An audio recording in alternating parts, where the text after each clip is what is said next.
Ribet Sumat, Mempelong.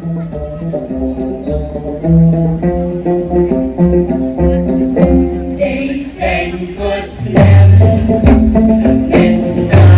kanidasi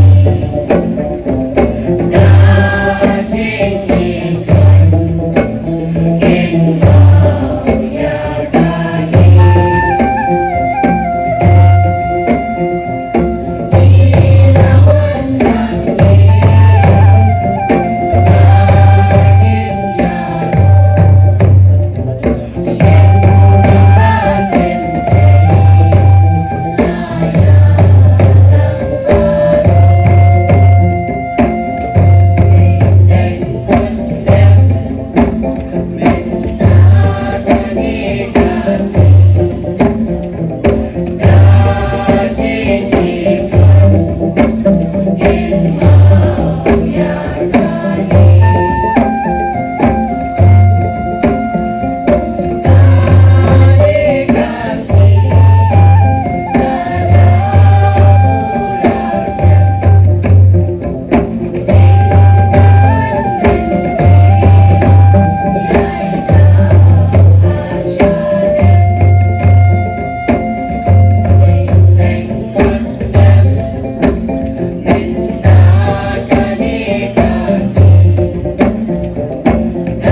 I would also like to express admiration regarding your contribution towards the upliftment of Kong Thong village in particular. It is an honor to have you here with us on this day. Kasengkut Snem, which is an auspicious and a very glorious day for the Khasi people. Furthermore, a very warm welcome to the distinguished guests present here. I'm sorry I may not be able to mention all of your names, but I may say that it is an extreme honor for me to be able to deliver this speech in your presence. Ngakuat wan penpau ke jing semungu, ya ginongkit kam ke seng Khasi kami, kamtam ke cultural committee, kibala jiat yang ban ai ke jingkren, minta hakini kesni, ke bekerpang bat ke bakhrau jong ke seng Khasi, kini kesni, kan solongru kesni ke bansa kenmal, naga benta, jonga nomor hoat, kedai kesin ke beningkong yang ban kini kerensan, ban ai ke jingkren, Hendrai, day, hakani kerensan, bakila yang bun mut ki krau perkat, jong geseng, bakin pasat ki jingmut jing perkat, bat jing sengau ki jongki, habang adang red, haki senam baladap, ngajusong, hakani ke lempung ban sengap, ya ki jingkan, bat kakno ke jing sengau hun, kemensim, ban yo sengau yi hana, syafang ganyam, syafang ki jingyak linti jong geseng, bat hakani ke kenti ke pemerintah ngalayo sendan yang galat ban yang hakani ke rensat ban pasat bat pensengau pensengap syabhi ya ke jingkren ke jonga keri India kan sekenjo syakah nyopusan senem ke jelajungi sanfu senem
Omniscient.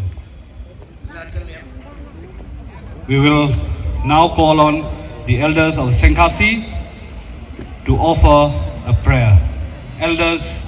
from Sengkhasi.